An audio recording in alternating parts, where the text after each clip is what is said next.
Hello and welcome to my channel. I'm going to be talking about a suspended ceiling O-scale train track. When I started considering this project, I found many videos and resources on installing a room perimeter shelf ceiling train track, but very few resources on creating a ceiling mounted suspended track. I now fully understand why it is not an easy project. My goal for this video is to show the finished project and describe challenges that I encountered along the way to help others that want to build a suspended ceiling train track. First, why build a suspended ceiling track? In my basement, I do not have room for a permanent standalone train layout, and shelving already occupies the perimeter of the room. I am very satisfied with the outcome of this project, but a lot of the work was focused on the ceiling installation itself and not on the train layout or decoration. That is, I caution you to know that what you're getting into is not going to be a quick project, as we encountered many frustrations along the way that are challenging to anticipate until you start the ceiling install. Hopefully seeing my finished product and hearing some of my experiences will help you make an informed decision about your own suspended train project. Unfortunately, I did not think of creating this video until I had already finished the install, and since removing the ceiling tiles is painful, I will describe the inside of the drop ceiling but not show it. A major motivation for installing the ceiling was the cavity in the middle of my basement. The HVAC duct runs across the room, and starting at about the center of the room, the HVAC occupies only 12 inches of a 3-foot enclosed space. We thought this would make a really cool tunnel for the train. I leave it to you, the viewer, to agree or disagree. I will now describe the materials that I used to make the suspended track.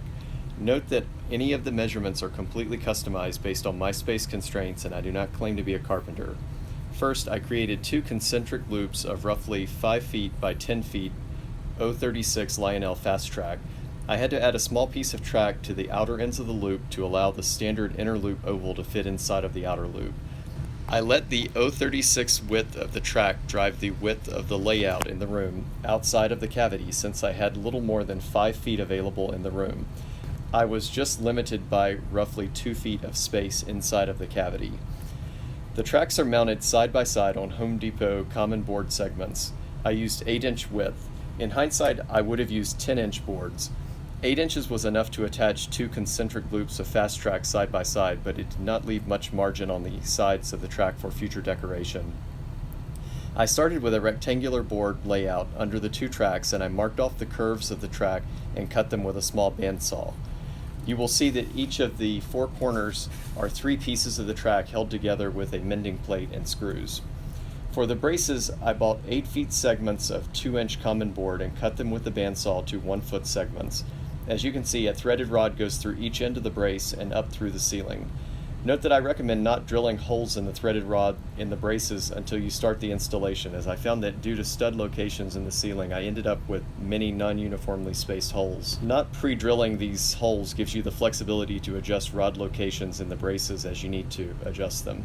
I bought 16-inch threaded rods from McMaster-Carr with nuts and washers. The threaded rods go through the ceiling tiles and connect to the corner brackets that I screwed to the studs. Depending on your ceiling, this may work, or you may need to add 2x4 cross braces in the ceiling to attach the threaded rods. Again, due to stud locations, I had a couple of 2x4 cross braces that I had to add. Be careful with the location of the threaded rods and the curves of the track. The train tracks, especially the longer cars like my passenger cars, will need clearance around the curves. Placing the rods too close to the track curves can obstruct train clearance. I recommend assembling everything on the ground with the threaded rods in place to make sure all of your train cars can clear the curves. The cavity in the room is paneling. I used a coping saw to cut out the double track portal holes. I bought the two track portals on eBay. I found that 2-track portals are hard to find, and the ones that I found, especially from Rail King, for example, were made of a hard material that could not easily be modified. A rigid design also impacts ability to mount. The portals that I ended up using are styrofoam, and they were easy to modify as needed. They are also lightweight, so they are easy to hold in place with short screws on the backside, Velcro, or with glue. The plexiglass around the sides of the loop was a major challenge that is worth mentioning. For those fortunate enough to have a large workshop space with a large bandsaw or large table saw, cutting plexiglass can be straightforward. In my case, I have very few tool options and the workshop space is limited.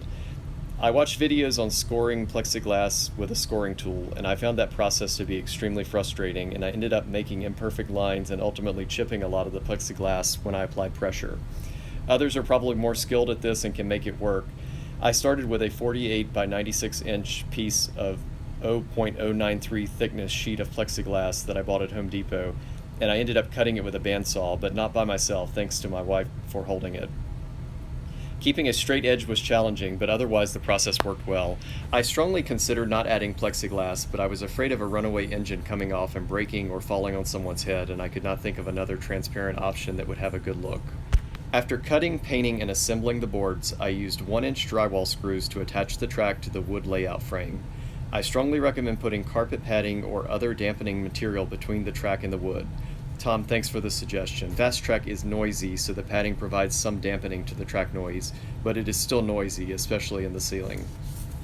As I previously mentioned, I recommend assembling as much as possible on the ground before ceiling mounting. Working in the ceiling can be confined and challenging. It is much easier to fix mistakes prior to the ceiling mount. Be careful about your space in the ceiling. I had a roughly 1 foot space above the drop ceiling.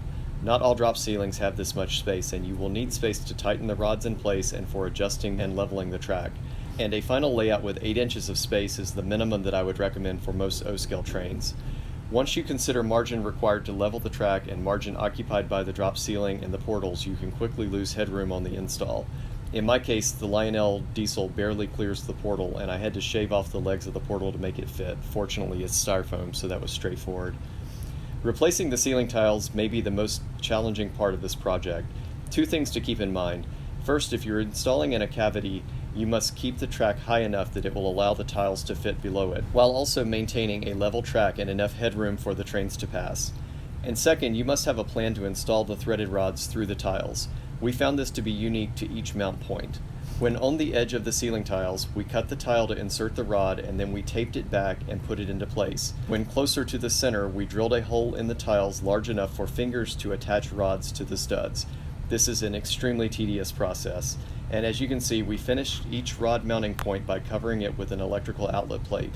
This was a cheap way to polish off the installation. Note that while drilling holes through these outlet plates, they are easy to break, so I recommend drilling slowly. There are probably other creative options for covering the tile holes. However, outlet plates are cheap and readily available, so it seemed like a good option. To install the plexiglass, I used corner brackets and painted them white.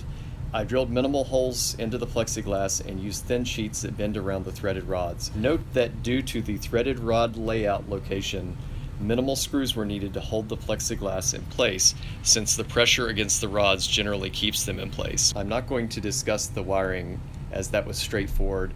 I'm using the MTH Z4000 transformer, and that's overkill for the 2 tracks here, but it is a nice transformer and a good product to use. I highly recommend it. I used 14 gauge wire from Home Depot, and I think the runs turned out to be about 15 feet each. It was very straightforward. I hope that you found this video helpful and that it either inspired you to make a suspended train track or it saved you from the pitfalls of what can be a challenging project. The design and install can be challenging, and be prepared to make adjustments and compromises along the way, but the result will be amazing. Thank you for watching.